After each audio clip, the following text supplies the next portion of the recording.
Shoot शुरू होता है अफरा तफरी के माहौल से, जहां चारों तरफ काइजू हावी होते हैं और हमें काफका दिखाई देता है। तभी अचानक से कैंप पर आवाज आती है। मीना कहती है इस काइजू को वो मारने वाली है और वो लोग सोचते हैं कि मीना 20 किलोमीटर दूर है, लेकिन वो कैसे ये कर सकती है। तभी अचानक से एक फायर होता है और काइजू मर जाता है। सब लोग ये देखकर हैरान होते हैं। तो ये है कैप्टन मीना, 3rd डिवीजन की कैप्टन, दुनिया की सबसे ताकतवर बड़े काइजू के लिए काल। और तभी हमें मीना दिखाई देती है, अपनी मशीन गन के साथ होती है और उसे एक बार फिर से लोड करने के लिए कहती है और सामने दिख रहे काइजू पर अटैक करती है। फायर होता है। 20 किलोमीटर दूरी तय करते हुए वो दोनों काइजू को एक साथ में मार देती है। चारों तरफ चीथड़े उड़ते हैं, खून की नदियां बहती हैं और सब लोग परेशान और सब खुश भी हो जाते हैं कि कैप्टन मीना उसके साथ है। मीना रुकती नहीं, वह एक और राउंड लोड करने के लिए कहती है और उसे फायर करती है। बहुत दूर खड़े हुए एक काइजू को वो खत्म कर देती है और लोग वहां पर बाकी घायलों और दूसरे लोगों को निकालने के लिए कहते हैं। तभी हमें बेस का सीन दिखाई देता है। तो ये ताकत है मीना की। मीना इतनी ताकतवर है कि तुम सोच भी नहीं सकते। अगर बड़े काइजू की बात हो तो वो किम नरूमी से भी ज्यादा ताकतवर है और वो जापान में ही नहीं बल्कि पूरी दुनिया की इकलौती इतनी ताकतवर कमांडर है जिसकी ताकत का कोई मुकाबला नहीं। और वहाँ पर एनालाइजर बताते हैं कि एक राउंड और लोड किया जा सकता है और उस जगह पर केवल एक ही काइजू बचे थे, जिससे सब लोगों को सलाह दी जाती है कि सब स्टेबल रहें। और जैसे ही उस काइजू को खत्म किया जाता है वैसे ही वहाँ सब राहत बचाव कार्यक्रम शुरू करते हैं। अटैक करती है, उस बड़े काइजू को भी खत्म कर देती है, अपने बेस से निकलती है और सारे लोग बहुत खुश हो जाते हैं। स्पेशली काफका, वो बहुत ही ज्यादा खुश हो जाता है। तभी अचानक से वहाँ फिर हलचल होती है और वो गुस्से में चिल्लाता है, हे तुमको दिखाई नहीं दे रहा है? तुम यहाँ पर अपनी मनमानी नहीं कर सकते और तुम्हें जानकारी होनी चाहिए कि कैप्टन काफका की वाइस कैप्टन ने तुम्हें मारा है। उसे पता नहीं होता, कैम ऑन होता है जो उसकी बातें सब लोग सुन लेते हैं और वो थोड़ा सा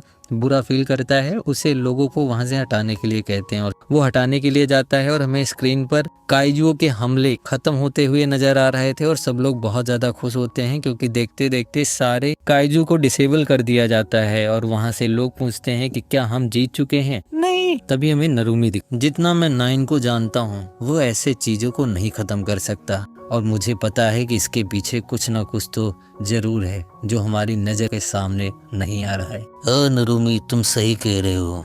अगर उसे हमारी चीजों पर ही हमला करना था तो वो यहाँ पर बिल्कुल तबाही नहीं मचा के गए। इसका मतलब ये है कि उनके दिमाग में कुछ और चल रहा है। तभी 9 दिखाई देता है जो एक कमरे में बैठा होता है और सारी चीजों का जायजा ले रहा होता है। बड़ी इत्तेफाक की बात है, इतना सब कुछ हो गया लेकिन अभी तक मुझे कहीं 8 के सिग्नल नहीं मिले। लेकिन कोई बात नहीं, आखिरकार हमने उनके सारे पत्तों को सामने निकाल दिया। सीन स्विच होता है। कुछ डिफेंस फोर्स के अधिकारी दिखाई देते हैं जिनके स्क्रीन पर नए सिग्नल आना शुरू हो जाते हैं और वहां नीचे पानी भरने लगता है और देखते ही देखते पानी ओवरफ्लो करता है, बैरियल से बाहर निकलता है और उन्हें पता चल जाता है कि वहां ताई काइजू के सिग्नल आ गए थे। तो ये उसका प्लान था। देखते ही देखते वहां पर केवल तबाही और पानी धूल धाकड़ के बाद में एक सामने काइजू दिखाई देता है। सब लोग डर जाते हैं और नरूमी के सामने एक ताई काइजू होता है। बाकी जितने भी लीडर्स होते हैं उनके सामने भी एक एक ताई काइजू आ जाता है। अब वो देख करके वो परेशान हो जाते हैं क्योंकि उनका एल्टीट्यूड सबका 10 के बराबर था। इसका मतलब वो सब नंबर काइजू हैं, जिससे वो बहुत ही ज्यादा परेशान हो जाते हैं। तभी डायरेक्टर, चूंकि इनका एल्टीट्यूड 9 से ऊपर है तो हमें इनको नाम देना होगा। हमें इनकी काबिलियत के आधार पर नंबर्स देने होंगे। वहाँ पर लगभग 5 काइजू होते हैं और उनके एल्टीट्यूड बहुत ही ज्यादा हाइपर होते हैं। तभी हम किकोरू के सामने वाली ताई काइजू, जो किकोरू के जैसे ही दिखाई दे रही थी, वो मारने के लिए एक अटैक प्लान करती है जिससे किकोरू सामने वालों को हटाती है, लेकिन उसके कहने से पहले ही हवा बन जाते हैं। उनकी हालत खराब हो जाती है कि इतने पावरफुल अटैक से वो कैसे खुद को बचा सकते हैं। यह सुनकर के सब लोग हैरान हो जाते हैं। हमें नरूमी दिखाई देता है और वो बोलता है,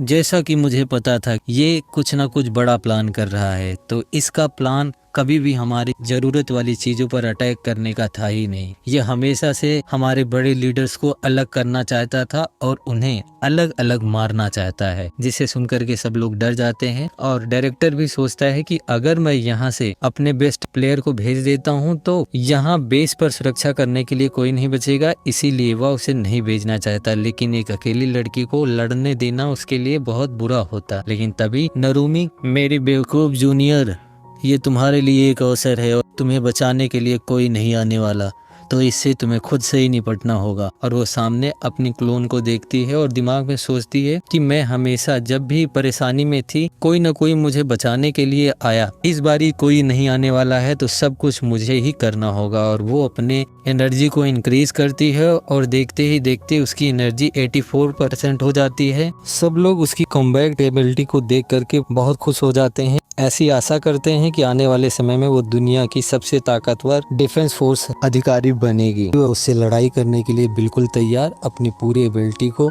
झोंकती है। वो गुस्से में आकर के फुल एनर्जी को दिखाती है और उसे मारने के लिए आगे बढ़ती है और उससे कहती है इसे खत्म करते हैं। और तभी वो उसका मजाक बनाती है और वो भी उससे कहती है किकोरू शिनोबिया, तो चलो खत्म करते हैं। और वह उस पर बहुत तेजी से पलक झपकते अटैक करती है, जिसे वो समझ भी नहीं पाती और दूर जाकर के गिरती है। मुझे लगा नहीं था तुम मेरे अटैक से बच सकती हो। और उनके बीच में लड़ाई होना स्टार्ट हो जाती है। किकोरू बहुत तेजी से अपनी पूरी एबिलिटी को शो करती है, हर एक अटैक को ट्राई करती है, लेकिन उसे बिल्कुल खरोच नहीं आती और वह उस पर हावी नहीं हो पाती। लेकिन आगे चलते वो उस पर हावी होने लगती है और उसे डिफ्लेक्ट करना स्टार्ट कर देती है, क्योंकि वो बिल्कुल हूबहू उसी की तरीके से लड़ाई कर रही थी। जब वो लड़ाई कर रही थी तो बेस पे उसके वाइटल्स को देखकर सब हैरान हो जाते हैं, क्योंकि इतना ज्यादा वाइटल किसी का नहीं था। तभी डायरेक्टर, मुझे लगता है कि ये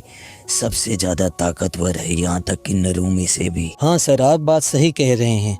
मैंने इतना ज्यादा नई रिक्रूट के अंदर पावर को नहीं देखा है, तो हो सकता है कि ये आगे चल करके हमारी डिफेंस फोर्स की सबसे ताकतवर मेंबर बने, इसमें कोई शक नहीं। किकोरू फिर से दिखाई देती है, वो बहुत प्रयास करती है लेकिन उसे नहीं हरा पाती और एट द लास्ट मोमेंट पर वो उसे हिट करती है, जिससे वो दूर जाकर गिरती है, उसका वेपन नीचे गिर जाता है और वो पूरी तरीके से घायल होती है। उसके लंग्स वगैरह फट चुके हैं, कुछ पसलियां भी टूट चुकी है, जिससे वह उसका मजाक बनाती है और सामने पड़े हुए पत्थरों को अपने पावर से उठाती है और एक बड़े कुल्हाड़ी में कन्वर्ट कर देती है। यह देखकर बेस के अंदर भी सब लोग परेशान हो जाते हैं कि ये हूबहू किकोरू की तरह दिखती ही नहीं बल्कि उसके जैसे एबिलिटी भी रखती है। तभी सीन स्विच होता है, नरूमी दिखाई देता है जो बहुत ज्यादा अपनी पावरों का इस्तेमाल करके उस पर बुलेट बरसाता है, लेकिन अगले ही समय काइजू उस पर पानी से अटैक करता है, फिर उसे एक पंच मारता है जिससे वो बहुत ही ज्यादा घायल हो जाता है। तभी मुझे पता है तुम्हारी आंखें मेरे नफ्स को कंट्रोल कर सकती हैं और बता सकती हैं अगला अटैक कैसा होगा, लेकिन तुम्हारा पानी के ऊपर कोई कंट्रोल नहीं, और वो कैसे क्या करेगा तुम्हें भी नहीं पता। पीछे से पानी से अटैक करता है, वो भी हार रहा है। आगे हमें वाइस कैप्टन दिखाई देते हैं जो अलग काइजू से लड़ रहे हैं। वो उस पर अपनी पूरी एबिलिटी से अटैक करने की कोशिश करते हैं, लेकिन उनकी भी हालत खराब हो जाती है, क्योंकि वो तलवार से बहुत ही अच्छा लड़ाई कर रहा है और इसी तरीके से बाकी काइजू भी कर रहे होते हैं। इसका मतलब 9 ने बहुत सोच समझ के प्लान बनाया और सोच समझ के काइजुओं को उन लोगों के आगे डाला। सब सामने वाले लोगों जैसा ही बर्ताव कर रहे थे, जो सबके लिए शॉकिंग था। तभी जानवर, कीड़े मकोड़े, काइजू, जितनी भी चीजें आई हैं, हमने उनकी कमजोरियों को जाना और उन पर हमने अटैक किया और हमने खुद को उनसे बचाया। इतिहास में पहली बारी ऐसा हो रहा है, कोई काइजू ऐसा कर रहा है, हमारी कमजोरियों को हमारे खिलाफ इस्तेमाल कर रहा है। उसका मकसद केवल इतना ही है कि हमारी पूरी डिफेंस फोर्स को जड़ से खत्म कर देना। इसका मतलब उसने बहुत ज्यादा तैयारी की है। तभी हमें काइजू 9 भी दिखाई देता है और सीन स्विच होता है, सब लोग हारते हुए दिखाई देते हैं। तभी हमें काफका कुछ लोगों को वहां से शेल्टर भेज रहा होता जाता है और वहाँ पर लोग सब बहुत डरे हुए होते हैं। चलिए कुछ नहीं होने वाला है, आप लोग अंदर जाइए, यहाँ बिल्कुल सेफ है, आपको परेशान होने की जरूरत नहीं है। वहाँ के लोग उसकी बात सुनते हैं और कहते हैं कि ये फर्जी की बख्तही कर रहा है, कोई भी हमें बचाने वाला नहीं है और कोई भी जगह सुरक्षित नहीं है। तभी वहाँ अर्थक्वेक आता है। काफका के पास मैसेज भी आता है कि तुम वहाँ से उन लोगों को लेकर के हट जाओ, वो डेंजर जोन हो चुका है। लेकिन काफका उनकी बात नहीं सुनता है और उन्हें अंदर भेजने लगता है। तभी वहाँ एक बुढ़िया दिखाई देती है जो नीचे गिरने वाली होती है, उसे एक छोटी सी लड़की उठाती है, उसे संतावना देती है। वो डर रही है तो वह उसका हौसला बढ़ाती है, अपने टेरो कार्ड निकालती है और उसे दिखाती है कि हमारे पास बहुत ज्यादा पावरफुल अधिकारी हैं, तो आपको डरने की जरूरत नहीं, ये सारी चीजें वो देख लेंगे, हम बिल्कुल सुरक्षित हैं। काफका भी उसकी बात को सुनता है और अपने बचपन की बातों को याद करता है। वो और मीना एक साथ में थे और तभी सब अंदर जाने लगते हैं। अचानक से वहाँ अर्थक्वेक आता है जिससे सब लोगों के बीच में भगदड़ मचना स्टार्ट होती है। सब जल्दी से अंदर पहुंचने की कोशिश में रहते हैं, जिससे वो छोटी लड़की के हाथ में पड़ा हुआ टेरो कार्ड नीचे गिर जाता है। अब वह उसे बटोरने लगती है। तभी वहाँ काफका आ जाते हैं। तुमने सही कहा, हमारे डिफेंस फोर्स में कैप्टन मीना और नरूमी जैसे बहुत सारे ताकतवर लोग हैं। हमारी डिफेंस फोर्स बहुत ही ज्यादा मजबूत है, तो तुम्हें परेशान होने की जरूरत नहीं है, हम ये लड़ाई जरूर जीतेंगे। थैंक यू आपका। और वो वहाँ से जाने लगता है। सुनिए, क्या आपके नाम का भी कार्ड है? और वो मुड़ता है, उसे देखता है और कहता है, नहीं बच्चा, अभी तो मेरे नाम का कोई कार्ड नहीं है। कोई बात नहीं, जब होगा मैं उसे संभाल कर जरूर रखूंगी। तभी उन्हें सुनाई देता है कि वहाँ कैप्टन बहुत ज्यादा जख्मी हैं, जिससे सब लोगों को हटाने की बात कह रहे होते हैं। प्लाटून लीडर केन और प्लाटून लीडर सिनोमिया दिखाई देती है, जो बहुत ही बुरी स्थिति में होते हैं और सिनोमिया बिल्कुल हार मान चुकी होती है। मुझे लगता है मैं अब ये नहीं कर सकती। तभी अचानक से केन आवाज लगाता है, जिससे उसके अंदर पावर आती है और वो पूरे जान से उस पर हमला करती है। लेकिन तभी भागता हुआ काइजू आता है, उसे जोर से हिट करता है, वो दूर जाकर गिरती है, उसे फ्लैशबैक आता है। प्लाटून लीडर बनी हूँ क्योंकि मुझे कैप्टन किम नरूमी की नजरों में आना था, इसीलिए मैंने खुद को ज्यादा बेहतर बनाया और यही सही समय है, मुझे अपनी जिम्मेदारियों को उठाना होगा। वो उठती है और पूरी तरीके से रिचार्ज हो जाती है, उसकी एबिलिटी 75% से ऊपर चली जाती है। मुझे पता है मैं इससे जीतने वाली नहीं हूँ, लेकिन फिर भी मैं अपनी आखिरी सांस तक इससे लड़ाई करूंगी और जब तक हो सकेगा इसे रोकने की कोशिश करूंगी। वह दौड़ती हुई जाती है और उसे रोकने के लिए अपना भरसक प्रयास करती है, उस पर बहुत ज्यादा बुलेट वगैरह गिराती है। अचानक से लास्ट फायर करते समय उसे पीछे से काइजू आता है और बहुत तेजी से हिट करता है, जिससे उसकी बहुत सारी हड्डियां टूट जाती है और वो नीचे जमीन पर गिर जाती है। तभी वह काइजू वहां नीचे फिर हमें दिखाई देता है और उसे जैसे ही मारने वाला होता है, हमें एक लाइटनिंग दिखाई देती है। अगले सीन में हमें काफका दिखाई देता है, जो उसे वहां से लेकर आगे जा चुका है। तुम्हें मना किया था कि यहाँ नहीं आना है। माफ कीजिएगा प्लाटून लीडर, लेकिन मैं और अब बाहर नहीं बैठ सकता। और वह उसे नीचे रखता है और तभी वह रोकती है। काफका रुक जाओ, मैं तुम्हें यहाँ नहीं खो सकता। आप बिल्कुल चिंता ना कीजिए, मुझे कुछ नहीं होने वाला। और तभी उसे फेक मुस्कान देते हुए कहता है कि मैं अभी इसे खत्म करके आता हूँ।